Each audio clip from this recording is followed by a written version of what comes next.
ஹரிஹி ஓம். ஜெய் சீதாராம். ராதே கிருஷ்ணா. அன்பு நண்பர்களை உங்கள் அனைவரும் எனது தெய்வீக பயணம் யூடியூப் சேனல் சார்பாக அன்புடன் வரவேற்கின்றேன். நாம் தற்போது நவகிரக கோயில்களை தரிசித்து வருகின்றோம். நம சூர்யாய சோமாய மங்களாய புதாய ச குரு சுக்ர சனிபியஸ்ட ராகவே கேதவே நமக என்கின்றது நவகிரக ஸ்தோத்திரம். இப்போது நாம் ராகு கூடிய ஸ்தலமாகிய திருநாகேஸ்வர ஸ்தலத்தினை பற்றித்தான் இந்த வீடியோ பதிவில் பார்க்க இருக்கின்றோம். நாகராஜாக்கள் வழிபட்ட ஸ்தலமாதலால் திருநாகேஸ்வரம் என்று பெயர் பெற்றது. நாகராஜன் ஒரு சிவராத்திரியில் 4 யாமங்களில் முதல் யாமத்தில் வில்வவனமான குடந்தை கீழ்கோட்டத்தில் உள்ள 2ஆம் யாமத்தில் சண்பகவனமான திருநாகேஸ்வரத்திலும் 3ஆவதில் வன்னிவனமான திருப்பாம்பரத்திலும் 4ஆம் யாமத்தில் புன்னைவனமான நாகை காரணத்திலும் வழிபட்டு பேறு பெற்றார் என்கின்றது ஸ்தல வரலாறு. இந்த 4 ஸ்தலங்களும் நாகராஜன் பெயராலே வழங்கப்படுதல் கண்கூடாக தெரிகின்றது. சிவபெருமானை மட்டுமே வணங்கி வந்த பிருங்கி முனிவரை கண்டு வெகுண்ட பார்வதி தேவி இறைவனை குறித்து அர்த்தநாரீஸ்வர வடிவம் வேண்டி இந்த ஸ்தலத்தில் சண்பகமரத்தில் கடந்தவும் இருந்தார். நந்தி சேரும் திருநாகேஸ்வரம் தேவாரம் என்று தேவாரம் பேசுகின்றது. ஆதிசேஷன், தக்ஷன், கார்கோடகன் இவர் மூவருமே நாகராஜாக்கள். இது தவிர கௌதமர், நந்தி, நளன், பராசரர், பகீரதன் முதலியார் இந்த கோயிலை வழிபட்டிருக்கின்றார்கள். இந்த ஸ்தல இறைவனை வழிபட்டிருக்கின்றார்கள். சூரியன் இங்கே வழிபட்டு பேறு பெற்றார். விநாயகர் வழிபட்டு கணங்களுக்கு பரியானார். கௌதமர் வழிபாடு செய்த அகலியை மணந்தார். நளன் இங்கே வணங்கி இழந்த தன் மனைவியை பெற்றான். பராசர முனிவர் வழிபட்டு பாவம் நீங்கினார். பாண்டவர்கள் வழிபட்டு இழந்த தம் செல்வத்தை மீண்டும் பெற்றதோடு இந்த பெருமானுக்கு கார்த்திகை மாத விழாவினையும் நடத்தினார்கள். வசிஷ்ட முனிவர் வழிபட்டு நலம் பெற்றார். ஒரு குருவியின் கட்டளைப்படி இந்திரன் இங்கே வழிபட்டு மேன்மையுற்றார். பிரம்மனும் பகேதன் வழிபட்டு புனிதமடைந்தார்கள். சித்திரசேனன் என்னும் மன்னன் வைகாசில் விழா நடத்தி வழிபட்டு நற்புத்திரனை அடைந்தார். ஒரு சிவயோகி கோயில் உள்ள புற்புண்டுகளை போக்கி புனிதரானார். சௌனக முனிவர் காம மயக்கத்திற்கு கழுவாய் இங்கே பெற்றார். கதிரவன் வழிபட்டு கைவரப் பெற்றார். நற்குணன் என்ற முனிவன் கார்த்திகை சாமான்களில் விளக்கேற்றி நோன்பிருந்து பாம்பு கடித்து இறந்த தன் மகனை பிழைக்கச் செய்தார். ராக்கிழன், பைசாசம், வேதாளம் முதலிய பிணிப்பு நின்று ஈடுபட்டு பேறு பெற்றோர் பலர். கேரள நாட்டு மன்னனாக விளங்கிய சம்புமலி என்பவன் பொன்னால் பல அறங்கள் செய்து வந்தான். ஒரு நாள் காலாங்கிரி முனிவர் அவனிடம் சென்றபோது அதற்கு முதல் நாளே அவன் அறத்தை முடித்து விட்டதனால் அவனால் அம்முனிவருக்கு பயன் கிட்டவில்லை. வெகுண்ட முனிவர் அவனை உலகை பெற்று அழகை உரு பெற்று அலைக என சாபமிட்டார். பதைத்த மன்னன் பலவாறாக புலம்பி முனிவரிடம் கழுவாய் வேண்டினான். சற்றே மனமறிங்கிய முனிவரும் அவ்வழகி ஊருடன் அவன் 1008 சிவஸ்தலங்களையும் கண்டு வணங்கி இறுதியில் சண்பகவனம் என்னும் திருநாகேஸ்வரத்துக்கு வந்து சூரிய புஷ்கரனில் நீராடி திரு நாகநாத பெருமாளையும் குன்றுமாமுலையும் வணங்கி சாபம் நீக்க பெறுமாறு கழுவாய் கூறினார். அவ்வாறே சம்புமாலை மன்னனும் அழகையூருடன் எங்கும் அலைந்து இறுதியில் இந்த ஸ்தலத்துக்கு சூரிய புஷ்கரனில் நீராடி வணங்கி விமோசனம் பெற்றான். உருவம் இக்கோயில் அலங்கார மண்டபத்தில் ஒரு தூணில் உள்ளது. நாமும் அதனை காணலாம். இந்த திருக்கோயிலுடைய மூலவருடைய திருப்பெயரானது நாகேஸ்வரர், நாகநாதர், சண்பகாரண்யேஸ்வரர். இரவியார் பெயர் கிரியுஜாம்புகை, குன்றமாமுலையம்மை. ஸ்தலமரம் சண்பகமரம்.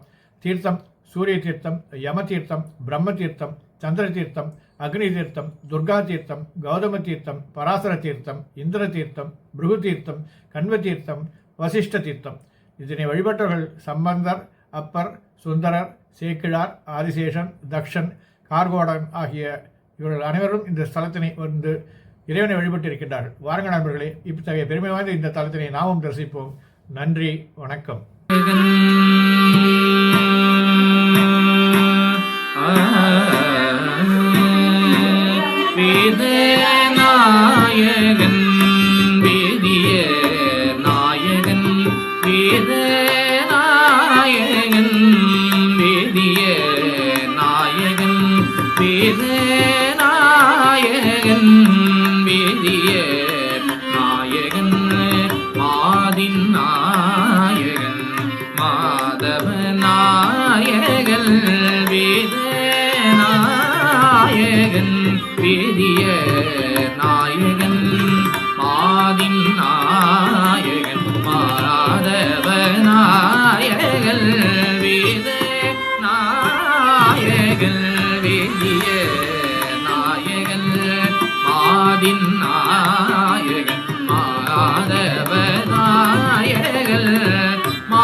ஆதிரை நாயகன்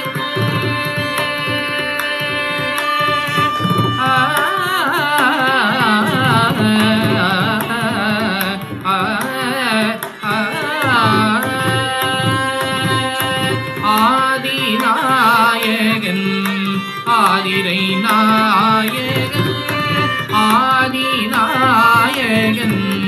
ஆதிரை நாயகன் பூதநாயகன் புண்ணிய மூர்த்தியே ஆதிநாயகன் ஆதிரை நாயகன் பூதநாயகன் புண்ணிய மூர்த்தியே வேத நாயகன் புண்ணிய மூர்த்தியே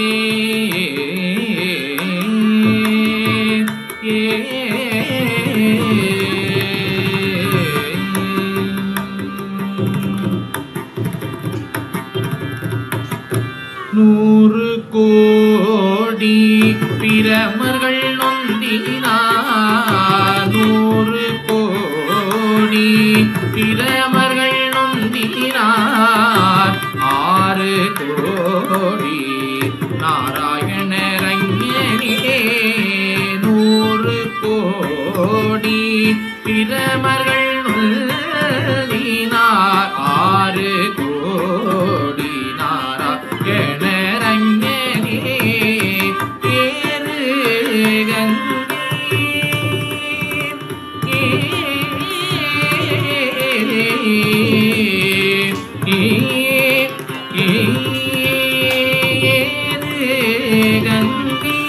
மணலில் இந்தீரரே கங்கை மணலில் இந்தீரரே ஈரிலாதவன் ஈசல் ஒருவனே கங்கை மணலில் இந்தீரரே ஈரிலாதவன் ஈசன் ஒருவனே ஈரிலாதவன் ஈசன் ஒருவனே ஈசன் ஒருவன். ஹரிஹி ஓம். ஜெய் சீதாராம். ராதே கிருஷ்ணா. அன்பு நண்பர்களே, உங்கள் அனைவரும் எனது தெய்வீக பயணம் யூடியூப் சேனல் சார்பாக அன்புடன் வரவேற்கின்றேன். நாம் தற்போது அன்பு நண்பர்களே, என் தெய்வீக பயண யூடியூப் சேனல் மூலம் பல திருக்கோயில்களை நீங்கள் என்னுடன் தரிசித்து வருகிறீர்கள். இதற்கு மனமார்ந்த நன்றி. மேலும் கோவில்களை நேரில் சென்று பதிவு செய்து உங்களுடன் பகிர விருப்பமாக உள்ளேன். இதற்கு உங்கள் ஆதரவும் இறைவன் அருளும் தேவை. எனது பதிவுகள் பிடித்திருந்தால் லைக் செய்யவும், மற்றவர்களுடன் ஷேர் செய்யவும், எனது பதிவுகள் குறித்து கமெண்ட் செய்யவும். தங்களது ஆதரவுக்கு மிக்க நன்றி. மீண்டும் ஒரு புதிய தரிசனத்துடன் தங்களை சந்திக்கின்றேன். Dear friends, you have been visiting many temples with me through my YouTube channel. Thank you very much for this. I would like to visit more temples in person and record them and share them with you. This requires your support and God's grace. If you like my posts, please like, share with others, and comment on my posts. Thank you very much for your support. I will meet you again with a new vision.